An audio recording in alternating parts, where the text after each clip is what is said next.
நிலையை தமிழகமே விழிநோக்கி பார்த்து கொண்டிருக்கிறது. குறிப்பாக காவேரி பிரச்சனை, மேகதாது பிரச்சனையை குரல் எழுப்ப தஞ்சையில் ஒரு ஆர்ப்பாட்டத்தை ஏற்படுத்தி மாண்புமிகு எதிர்க்கட்சி தலைவர் அவர்கள் தலைமையில் ஆர்ப்பாட்டத்தை நடத்தியதற்கு நாளை சட்டமன்றம் கூட இருக்கிறது. நாளை சட்டமன்றத்திற்கு எதிர்க்கட்சி தலைவர்கள் வரக்கூடாது, திராவிட முன்னேற்ற கழகத்தின் சட்டமன்ற உறுப்பினர்கள் வரக்கூடாது, நாம் என்ன நினைக்கிறோமோ அது நடக்க வேண்டும் என்ற ஒற்றை நோக்கத்துடன் தாவேக அரசு இன்று மாண்புமிகு எதிர்க்கட்சி தலைவரை கைது செய்துள்ளது. ஒவ்வொரு பக்கமும் பார்க்க வேண்டும் என்றால் திராவிட முன்னேற்ற கழகத்தின் சட்டமன்ற உறுப்பினர்களை குரல் எழுப்ப முடியாமல் கைது செய்து கொண்டிருக்கிறது. இந்த நிலை கண்டிப்பாக மாறும். திராவிட முன்னேற்ற கழகம் மீண்டும் ஆட்சியில் அமையும். நாம் செய்த மிகப்பெரிய தவறு கரூரிலே அவனை அன்னைக்கே அரசு செய்திருந்தால் இந்த நிலை நமக்கு ஏற்பட்டிருக்காது. தமிழ்நாட்டிலே நடந்து கொண்டிருக்கிற தற்குறிகளின் ஆட்சி இன்றைக்கு பத்திரிகை சுதந்திரத்தை முழுமையாக பறித்திருக்கிறது. மிசா கால அவசர நிலை நடக்கிற போது எப்படி இந்த தமிழகம் பத்திரிகையாளர்களை கடுமையாக முடக்கியதோ அதை போன்ற ஒரு ஆட்சி இன்றைக்கு நடைபெற்றுக் கொண்டிருக்கிறது. எடுத்த இடத்திலெல்லாம் பத்திரிகையாளர்கள் தாக்கப்படுகிறார்கள். கருத்து சுதந்திரம் சுத்தமாக இல்லாமல் போய்விட்டது.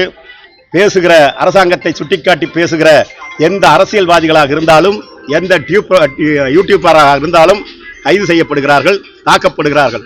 அந்த வரிசையிலே நேற்றைக்கு விவசாயிகளுக்காக குரல் கொடுத்து ஒரு ஆர்ப்பாட்டத்தை தஞ்சையிலே நடத்திய எங்கள் எதிர்காலம் முன்னாள் துணை முதலமைச்சர், இளைஞர்களின் எதிர்காலம் உதயநிதி ஸ்டாலின் அவர்கள் இந்த தற்கொலைகளை பற்றி ஏதோ பேசினார் என்பதற்காக இன்றைக்கு அவரை கைது செய்திருக்கிறார்கள். தமிழகமே கொந்தித்தெழுகிற சூழ்நிலை இருந்திருக்கிறது.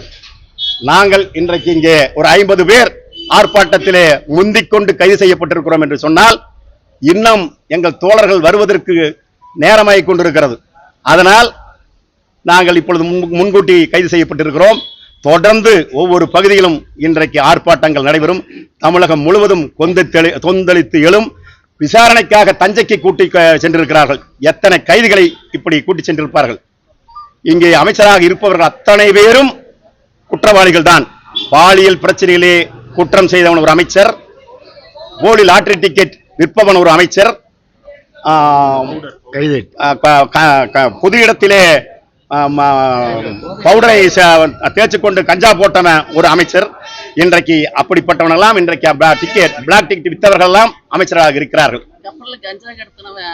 கப்பல்ல கஞ்சா கடத்தின எல்லாரும் அமைச்சராக இருக்கிறார்கள். நாட்டிலே யார் யார் அயோக்கியத்தனம் செய்தார்களோ, குற்றவாளிகளோ அவர்களெல்லாம் இன்றைக்கு அமைச்சராக இருக்கிறார்கள். அந்த அமைச்சரவை நடக்கிற இந்த தமிழகம் நாசக்கேடு ஆகிக் கொண்டிருக்கிறது. மக்களை பற்றி சிந்திப்பதில்லை. கடந்த ஆட்சி காலத்திலே எங்கள் முதல்வர், மக்களின் முதல்வர் உதயநிதி அவர்களும் அவருடைய தந்தையார் முத்துவேல் கருணாநிதி ஸ்டாலின் அவர்களும் கொண்டு வந்த திட்டத்தை மட்டுமே இன்றைக்கு அமல்படுத்திக் கொண்டிருக்கிறார்கள். இன்றைக்கு நாங்கள் ஆட்சியிலே இல்லை என்றாலும் திராவிட முன்னேற்ற கழகம் தான் ஆட்சியிலே இருக்கிறது. முத்துவேல் கருணாநிதி ஸ்டாலின் தான் இன்றைக்கும் மக்கள் மனதிலே முதல்வராக இருக்கிறார். இவரை இந்த விஜயை, திரிசாவின் கணவர் விஜயை தூக்கி எறிகிற காலம் வெகு தொலைவில் இல்லை என்பதை நாங்கள் கூறிக்கொள்கிறோம்.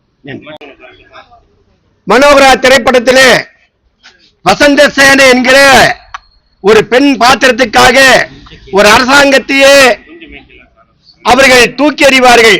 ஒரு பெண்ணுக்காக தலைவர் கலைஞர் எழுதியது 80 ஆண்டுகளுக்கு முன்பாக.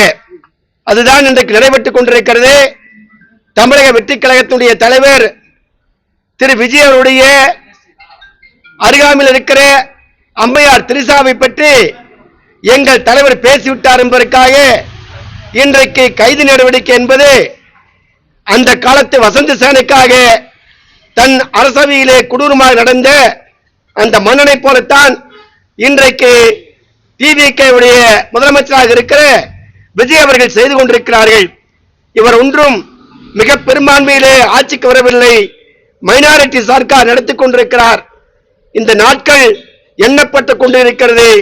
கூடிய விரைவிலே இந்த வசந்த சேனைக்காக குரல் கொடுத்துக் கொண்டிருக்கிற விஜய் அவர்களை தூக்கி எறியக்கூடிய காலம் விரைவில் வரும் என்பதை தெரிவித்துக் கொள்கிறேன்.